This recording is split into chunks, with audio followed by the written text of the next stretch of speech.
وأهلا بيكي. أهلا بيكم في المكان ده، وأنا بقولها وأنا قصدك كل حرف.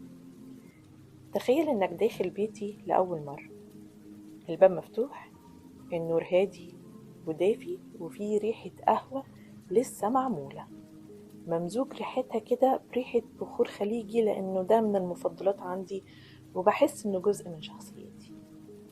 مفيش تكلف، مفيش تجهيزات مبالغ فيها، في بس قاعدة صادقة من القلب.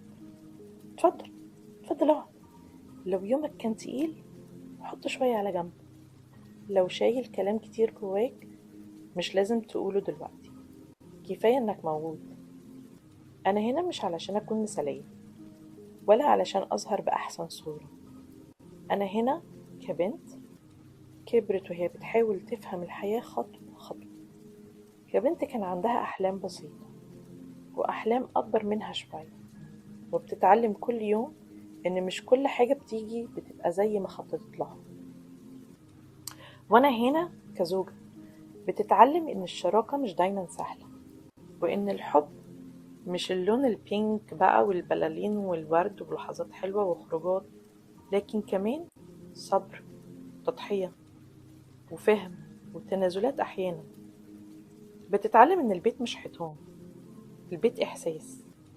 وأنا هنا كأم، وأعتقد ده نقطة ضعفي، لأن الأمومة إحساس بيغير كل حاجة، بتغير نظرتك لنفسك، تخليكي تخافي أكتر وتحبي أكتر وتحاسبي نفسك على حاجات ما كنتيش بتاخدي بالك منها قبل كده. وعلى فكرة أنا كاتبة رؤوس الأقلام دي على ورقة قدامي، عشان أنا لما برتاح لحد باخد راحتي وبنسى نفسي، وأفكاري بتبقى في كل حتة.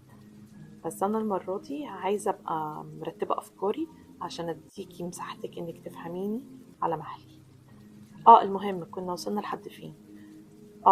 أنا كأم مش كاملة، وأوقات بحس بالعجز، أوقات بحس إني عايزة أدي أكتر، أبقى أهدى، أفهم وأحلل أسرع عشان احتوائي يبقى أعمق، وبغلط وبتعلم وبحاول.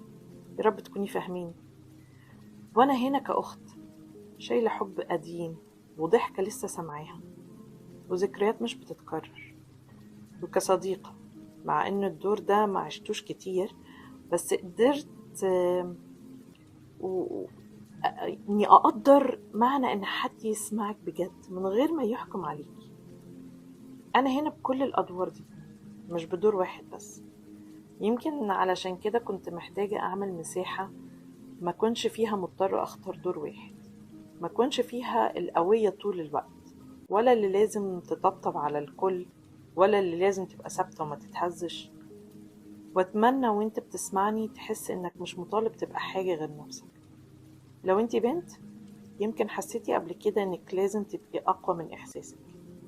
لو انت زوجة يمكن عديتي بلحظة حسيتي فيها انك محتاجة حد يحتويكي انت بقى.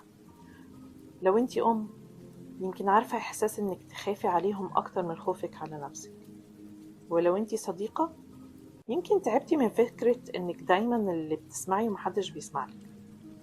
هنا ممكن نبدل الادوار شوية، ممكن انا اسمعلك حتى لو بصوتي. انا ما عنديش اجابات لكل حاجة، لكن عندي قلب بيحاول يبقى نظيف، وعندي نية اني اسيب اثر نظيف وطيب. يمكن الكلمة الحلوة ما تغيرش الدنيا، بس ممكن تغير لحظة، واللحظة دي ممكن بتفرق في شكل اليوم كله. أنا مش جاية أعمل ضجيج ولا دوشة ولا أسبق حد، أنا جاية أعمل قعدة فيها شوية صدق كده، فيها رحمة على النفس، فيها اعتراف مني إني إنسانة وبتعب، وإن ده مش عيب. لو دخلتي المكان ده وارتحتي وإنت كمان ارتحت يبقى ده أكبر نجاح ليا. ولو حسيت إنك قادر تاخد نفس أهدى يبقى إحنا بدأنا صح. أهلا بيك وأهلا بيكي، وأتمنى تحس إنكم مش غربة هنا. خدي دقيقة بس لنفسك، اسمعي نفسك، واعرفي إنك مهمة، وإن اللحظة دي ملكك، ملك هدوءك وسكونك. شكرا إنكم كنتوا معايا لحد هنا، وبكرة أو في أي وقت تحسوا إنكم محتاجين مساعدة صامتة خدوا نفس ونكمل على مهلي.